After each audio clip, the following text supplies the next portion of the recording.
целью нашего похода было посещение аномального Коростовицкого озера, куда очень часто ударяют молнии. Об этом неоднократно сообщали местные жители. Свой поход мы начали с деревни Негодицы, откуда прошлись полями и лесом до бывшей деревни Ламмия. Так она называлась на советских картах, а ранее ее название было Мусталами.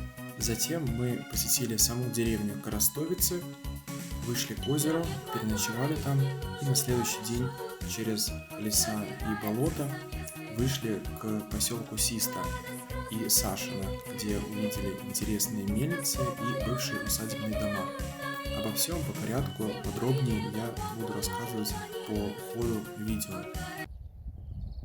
Забытое захоронение, могила Виктора Гросса.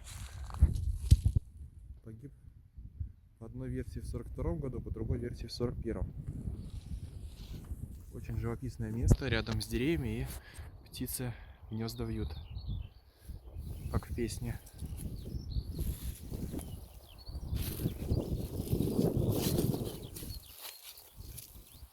Рядом с деревней Негодица.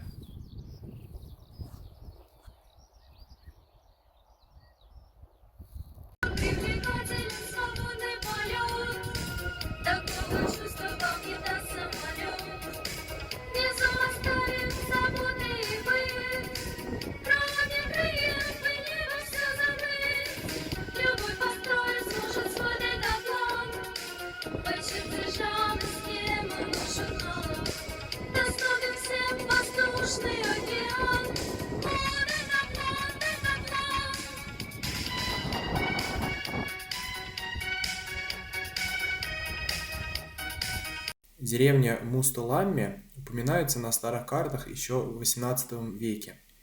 Название ее переводится как «черный пруд», «Мусты черный, лампи пруд». Однако, в отличие от финского «Мусталампи», здесь называется она Мусталамми. Об этой деревне довольно мало что известно. Можно сказать лишь то, что она была заселена переселенцами из Эстонии, как и многие другие деревни. Там присутствовали национальные эстонские школы. По данным на 1838 год, в этой деревне проживало 12 мужчин и 9 женщин. Эта деревня, как и соседние, принадлежала жене некоего полковника Эссена. Скорее всего, после революции деревня немного исказила свое название, убрав первую приставку, и стала называться просто Ламмия. После этого времени она упоминается в интернете лишь как место рождения некоторого количества людей, репрессированных советскими бандитами-НКВДшниками перед войной. В деревне теплилась жизнь до конца советского периода, а потом она исчезла. Сейчас там остались интересные руины старых домов, которые впечатляют своим масштабом. Мы подошли к бывшей деревне Ламия, где жили карелы. И это каменный хлев. Постройка написана 870 года. Здесь небольшая стояночка, стровище. И вот красивый такой хлев. Масштабный довольно-таки. Похож. Я бы сказал, что это дом, потому что он очень массивный. Но, наверное, это хлев, как и написано.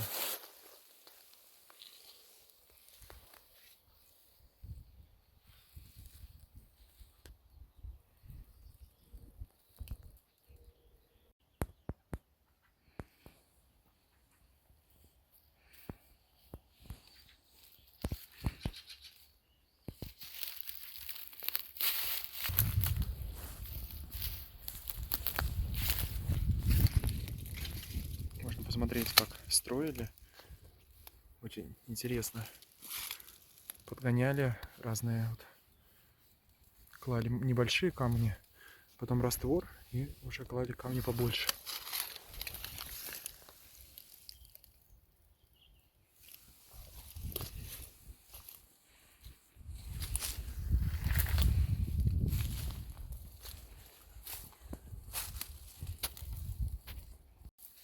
Вот мой товарищ здесь нашел пулю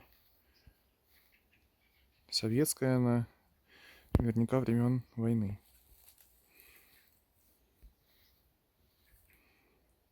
Может быть, здесь были бои. Может быть.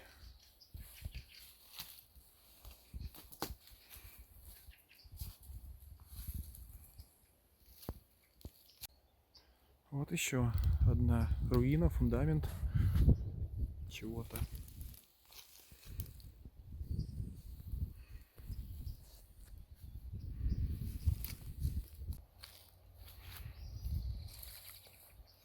И можно заметить, что нету ни одного кирпича в окрестностях этого. Значит, это говорит о том, что это 19 век, потому что в 20-м уже кирпичи появились.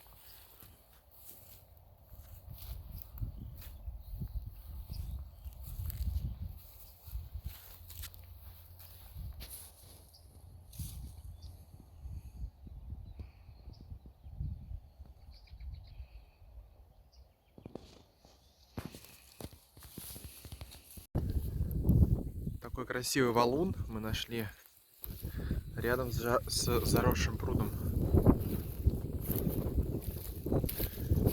Валун довольно большой.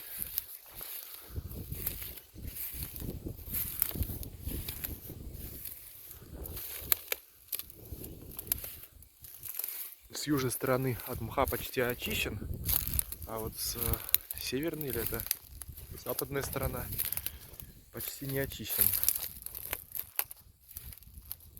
Камень на камне лежит.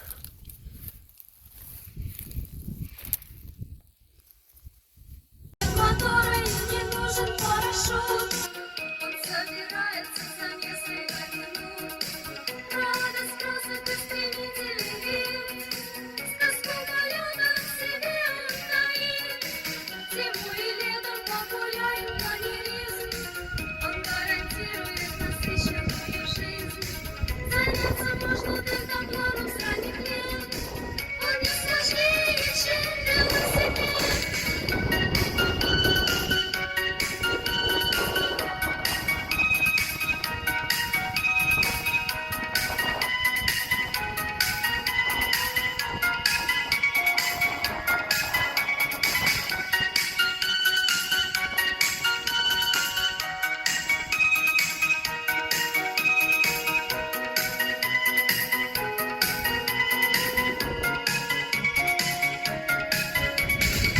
Как привлекателен свободный полет, такого чувства вам не даст самолет.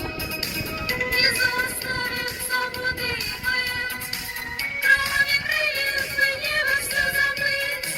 Любой построить сможет свой дельтаплан, по чертежам и схемам машинал. Наступит всем воздушный океан. О, дельтаплан, дельтаплан.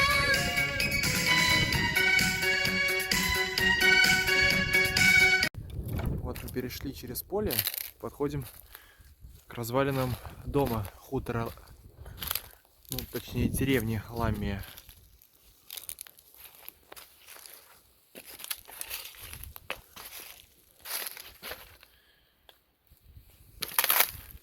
Опять довольно красивые такие развалины.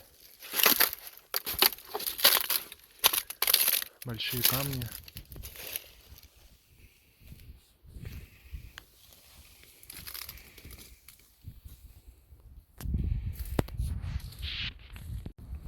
Дом также состоит из двух помещений, как и предыдущий. И вот растет красная бузина, то есть садовое, по-моему, растение. Еще другие, я уверен, тоже здесь растут, может даже яблони где-то. С северной стороны этого дома расположена большая яма, такая же, как и в прошлом. Также было с северной стороны. Мы не знаем, что это. Может быть, это колодец был. Но на ледник это не похоже. Хотя здесь, я не знаю. Дом очень длинный, вытянутый. Даже 4 части, вот такие 4 части. Вот это дерево большое проросло прямо из камней.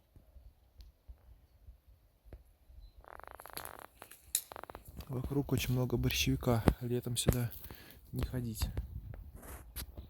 В 500 метрах севернее этого места располагалась мыза Назаринской до второй половины XIX века. При шведах она называлась Нозерицхоф. По песцовым книгам в начале XVII века там были остатки деревни Ноздрицы, Ильинского замосского погоста Копорского лена. Судя по карте 941 года, в этом месте еще были несколько жилых домов. Видимо, после революции их восстановили. Однако после войны уже здесь ничего не восстанавливалось. Несколько больших камней, обнаруженных нами в этом урочище, все еще хранят память об этой деревне. Как и живописные огромнейшие руины, видимо, коровника и других построек. Это все, скорее всего, с середины 19 века здесь осталось. Большой фундамент амбара или скотного двора. Хутора Ноздрицы, полумызы Назаринской. Как красиво дерево проросло через камни. И вот здесь был один вход. Всего лишь один вход. Вот так вот.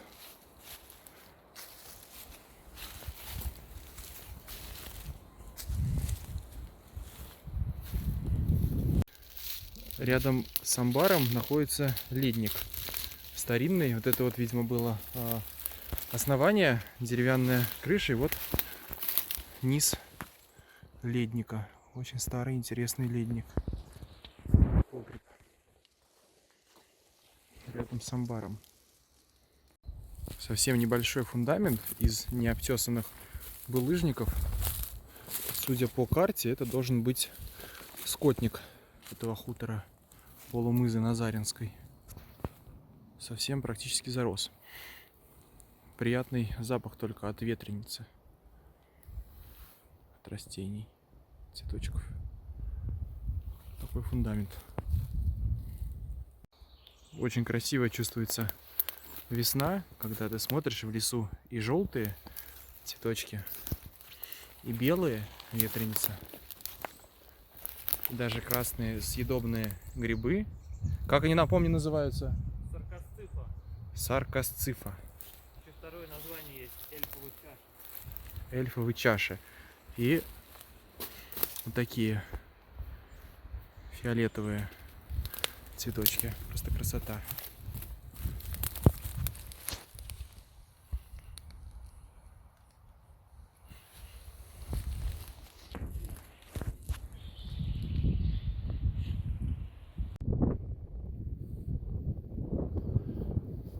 Впереди виднеется деревня Коростовицы.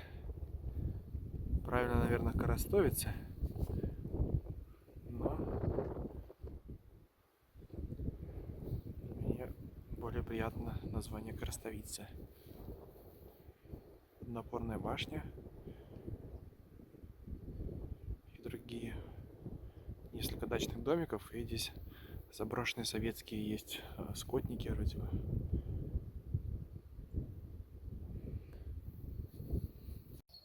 Мы пришли на Коростовицкое кладбище и заметили памятный знак всем похороненным на этом кладбище, финский знак, ингерманландский, в память всех предков, похороненных в землю родную. Также были замечены несколько могил коренных жителей ингерманландцев с финскими фамилиями. И вот напротив этого знака братская могила, также неизвестная и забытая времен войны. Декоративные противотанковые ежи, каски.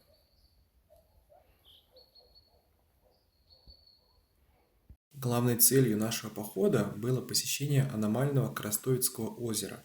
На старых картах оно имеет красивое название озеро Доброчажное. Находится оно в 5 километрах от ближайшего поселка Карстолова.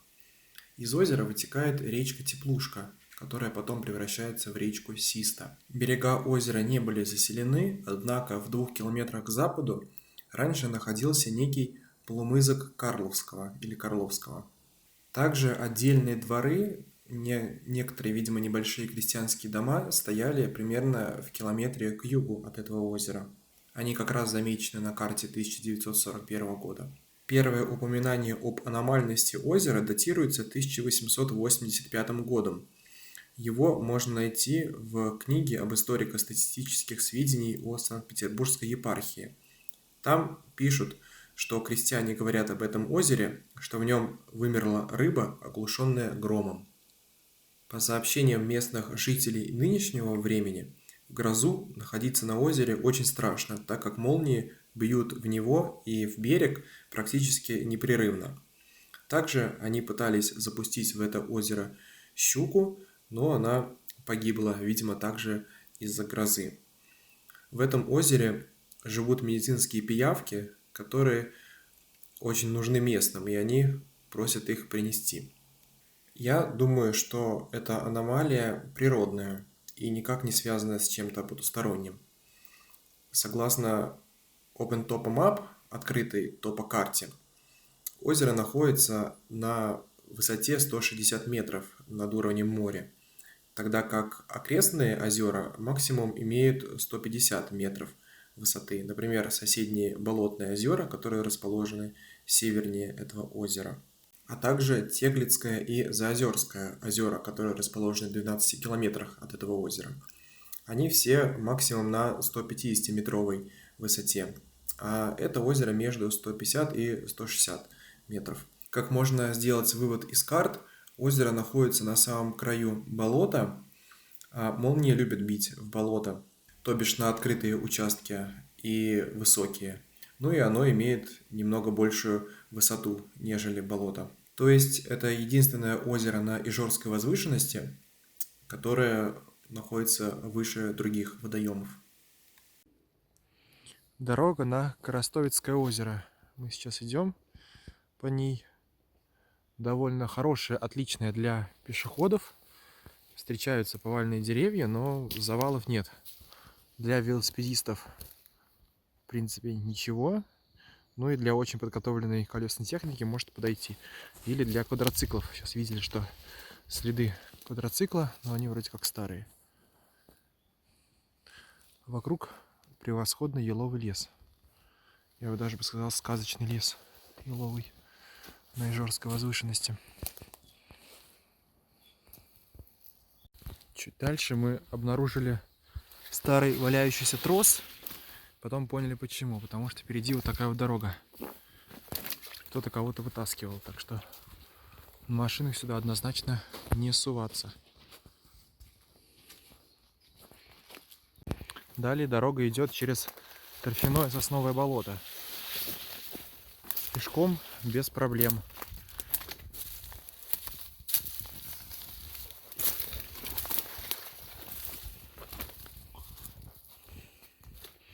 Вдоль. Вон здесь по кромочке, по краешку идти. На велике я бы, конечно, здесь проклинал все на свете. Постепенно обход дороги становится все хуже и хуже. Здесь какие-то старинные бревна. Но дорогу обходим мы слева по небольшому бурелому. Но, в принципе, там обходимо. То есть нормально, если вы не боитесь намочить ноги. У меня просто обувь промокает. А так-то, повторяю, здесь все как бы легко. Вот, по такому болотцу совсем оно не страшное. Потому что оно торфяное, сосновое. Как у нас на перешейке.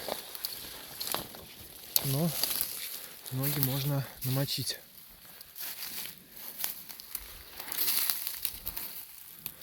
Нужно просто на кочке вступать, тогда все отлично. Итак, мы пришли наконец на озеро. Вот оно, Коростовицкое озеро. Проход от конца поля до него, это 2,5 километра, занял у нас примерно час. Вот на той стороне можно видеть наклонную березу и что-то вроде такой полянки. А мы сейчас ровно на западном берегу.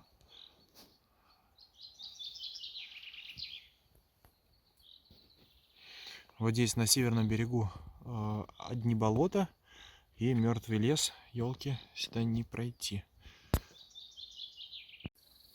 Дорога, тем не менее, продолжает идти вдоль озера. И вот подтверждение загадочной теории про молнии. Вот мы нашли дерево, и оно все вот здесь вот выгоревшее. И вот от него тоже черное, обуглившееся все. И здесь поразительно много поваленных деревьев. Лес повал большой, много дров, но также упавших деревьев тоже очень много. И на той стороне, на северной, подозрительно много упавших деревьев. Не от молнии или это там все попадало.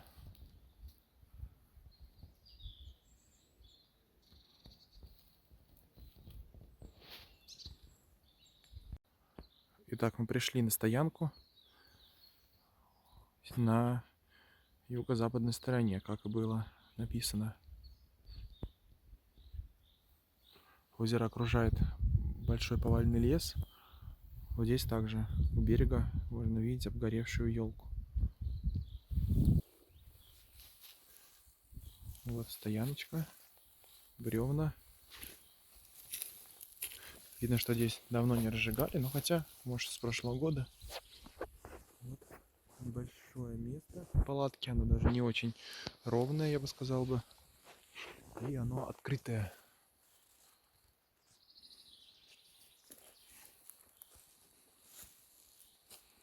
И дорога здесь кончается. Та дорога, которая шла до озера, просто здесь кончается. Вот мы по ней пришли, вот она. Она здесь заканчивается. Пройдя немного по южному берегу, мы увидели вот такую обжитую стоянку. Кстати, только что скинули со штанин первого клеща. Непонятно вообще, что это такое. Может, здесь что-то росло или должно расти. И это вообще для какого-то животного загон.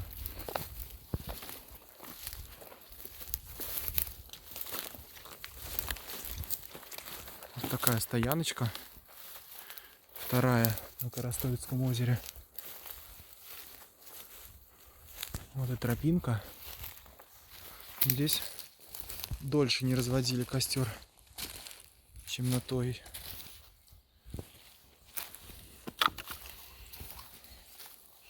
Но жили здесь долго, судя по тому, что здесь есть.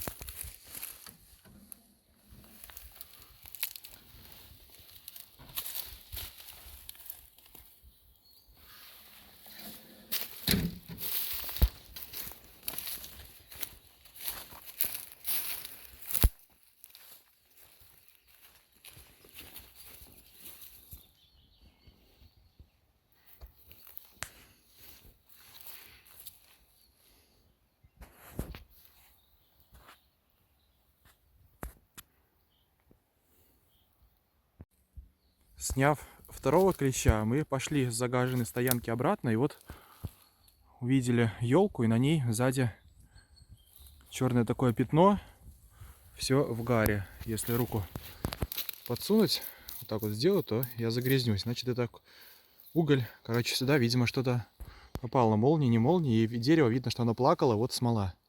Смола. Казалось бы, то есть елка, она живая. Живая. И вот это вот пятно откуда-то.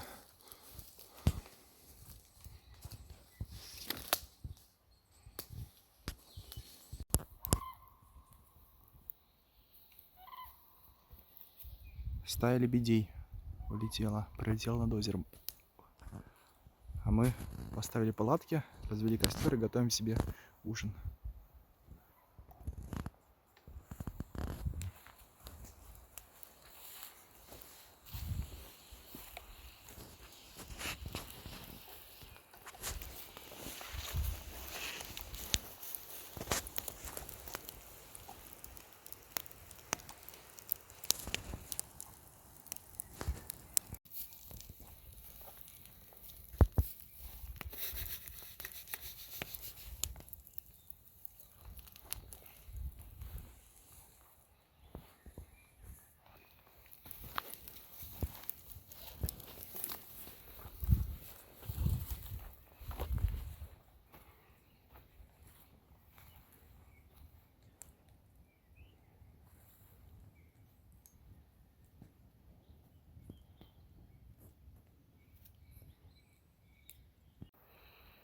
Озеро в ночи.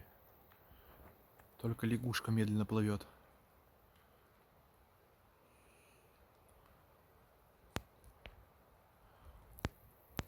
Больше ничего нет сверхъестественного.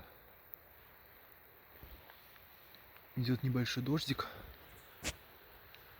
Дым от костра. Ночью обещают, дождик будет усиливаться. Меня смущает только, что верхушки деревьев шумят. Вот.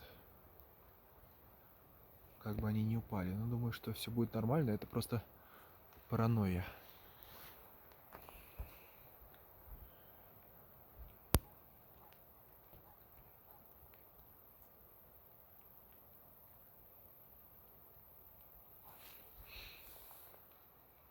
Пролетели лебеди здесь. Лебеди летают. А я иду спать. Итак, вот мы проснулись на второй день. Пережили ночь. Было хорошо. Дождь убаюкивал нас. Теперь делаем завтрак и идем дальше в Ломаху уже, получается. Я сейчас снял 3-го клеща с своего рюкзака уже. Дождь шел всю ночь, но ветра не было. Под утро он вот закончился. Еле-еле развели костер. Вот так вот. Вдруг над озером поднялся туман. И как раз на северную сторону. Очень живописно выглядит оно. В тишине, в тумане.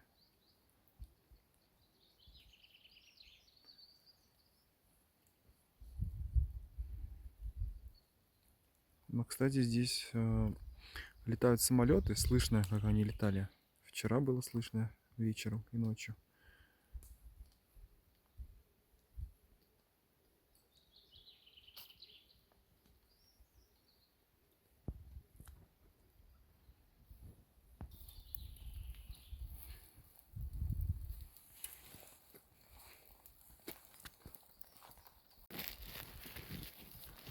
Туман стал еще больше. Пошел небольшой дождь. Но у нас хлеб.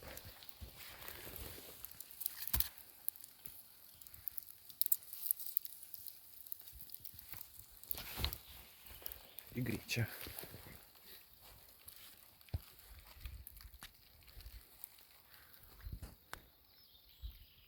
На следующий день мы стали выходить к поселку Систа.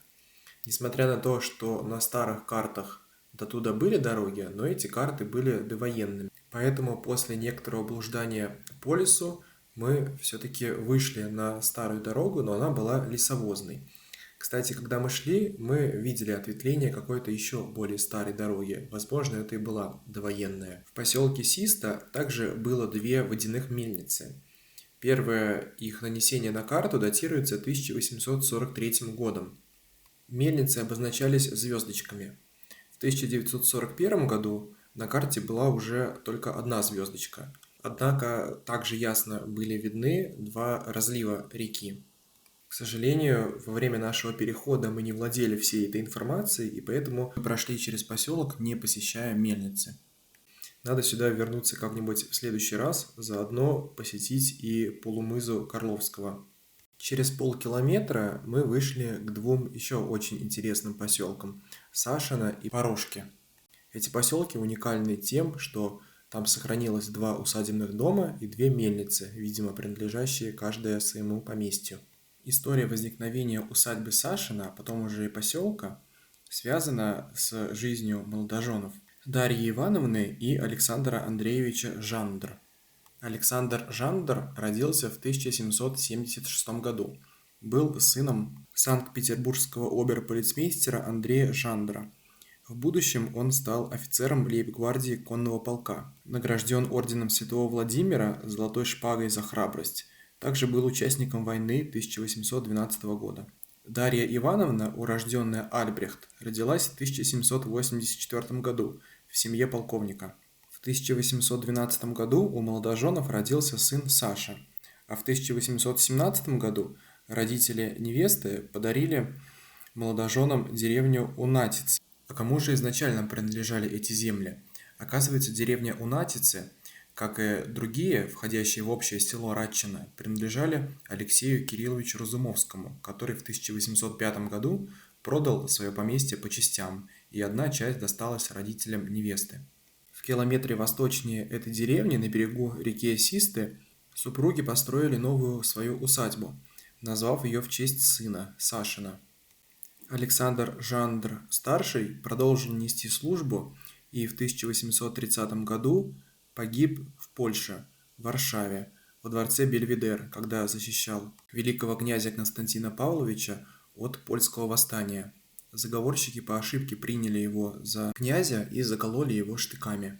Вдова Дарья Ивановна впоследствии переехала в другое место из усадьбы и умерла в 1862 году. Впоследствии имением владел колледжский асессор Александр Николаевич Раль, который устроил на речке рыбный завод для форели. В 1886 году усадьбой владел дворянин Федор Миквиц. Также при мызе Сашина действовала земская школа. Сын Александр Александрович, в честь которого была названа усадьба Сашина, также поступил на военную службу. Скончался он в 1865 году. Более интересна судьба его супруги, Екатерины Васильевны Вильяшевой. Она родилась и жила в Тверской области.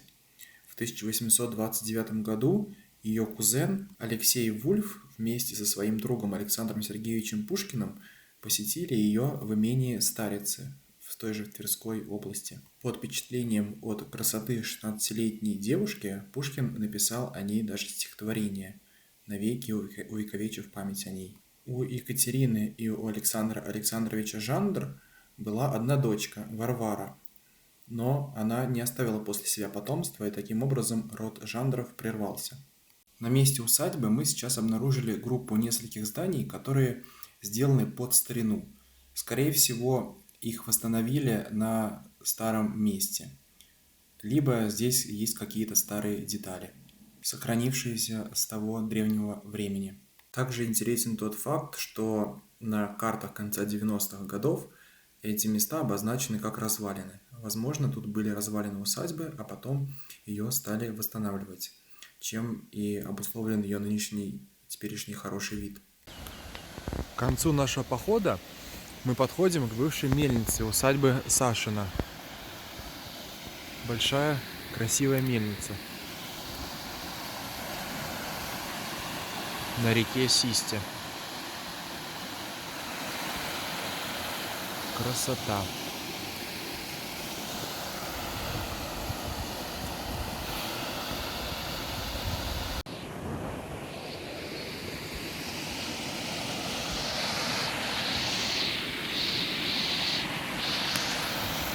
Было бы лето, здорово было бы здесь искупаться. Какая красота, какая красота.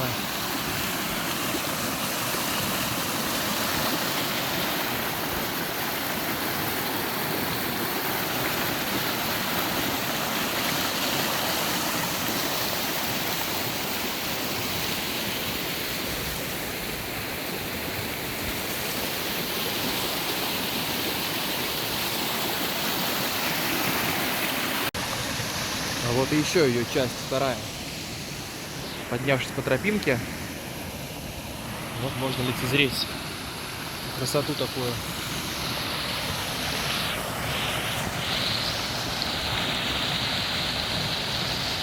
Остатки очень старой мельницы.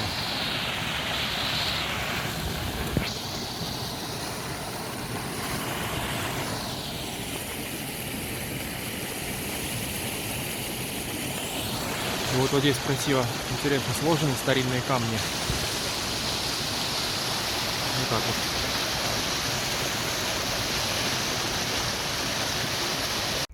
вот. Вот за мельницей находится старинный дом. Мы еще не знаем, усадебный ли это дом, часть усадебного дома, усадьбы Яшина, или новодел. Скорее всего, новодел. Но кирпич здесь слишком старинный. Там внизу валялся. Вот еще один дом из такого кирпича. С виду старинного, но выглядит как новый. Настолько он хорошо выглядит. История усадьбы Порошки еще более древняя и прослеживается аж с 17 века. Ею владел Георг Шерньельм, известный шведский поэт, также его называют отец шведской поэзии. В России он известен как шведский Ломоносов. В то время он находился на службе в Дербцком высшем суде и жил в своем поместье в Ингрии, Штирнлунде, прежде носившем название Поросок. Помимо Порошков, в его имение входили также деревни Систопалкино, Ломаха и Арболово. Позже, как я уже упоминал, эти земли принадлежали Алексею Кирилловичу Разумовскому. И в 1805 году он продал имение Порошки братьям Андрею и Богдану Яковлевичам Нетцер. Они происходили из лифлянских дворян рода Нетцер. Служили в Нарвской почтовой таможне, в Семеновском полку, также просто служили в канцелярии. Потом они вышли в отставку, или, проще говоря, пошли на пенсию и благополучно жили в усадьбе. Под пором плотины они создали на реке большую запруду. В 1899 году имение переходит также Федору Миквицу, который купил и соседнюю усадьбу Сашина. Мы подошли к усадьбе Порошки. И вот вдали виднеется усадебный дом, который сохранился. И вот еще какие-то дома. Возможно, это также имеет к ней отношение.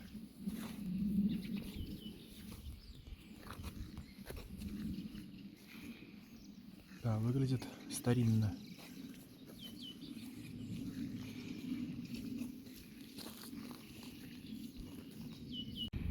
А вот и сам усадебный дом, сохранившийся. Вот рядом тоже очень старинные остатки. И внизу была мельница, судя по карте. Итак, вот красивый усадебный дом. От него ведет заброшенная дорога. Вот тут что-то благоустроено, и вот она, мельница. Руины не такие, как на прошлой мельнице, не такие величественные, но тем не менее от этого у них еще больше загадочности. Представляете, практически никто сюда не ходит, туристов нет. Объект практически забыт.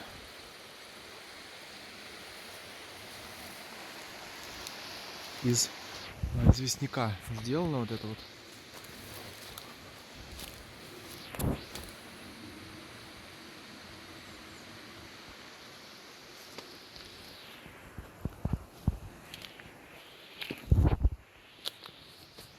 Здесь, получается, были жернова, наверное. Или может даже вода была. Может быть, здесь были каскады воды.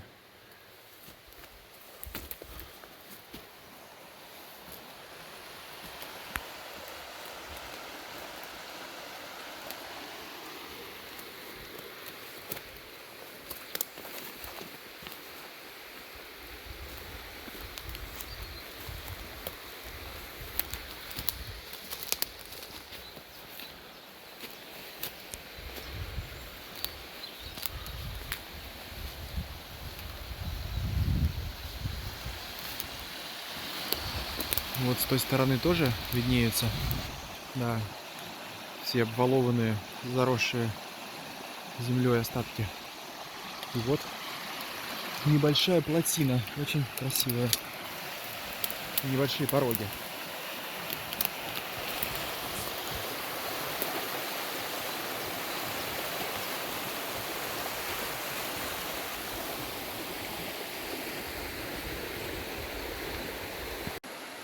Вот такая вот здесь красота.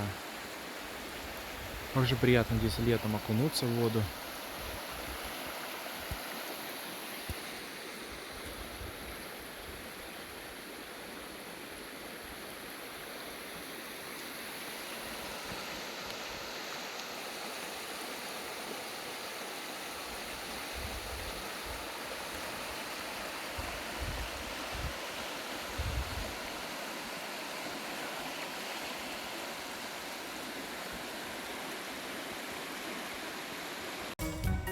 Вот последнее наше посещенное место. Случайно обнаруженная братская могила в поселке Перелесье. Вот здесь аист неторопливо идет. Очень горделиво.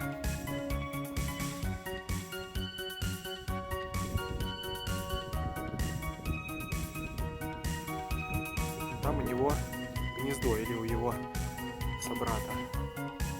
Там, на столбе. Так привлекателен свободный полет, такого чувства вам не даст самолет. Не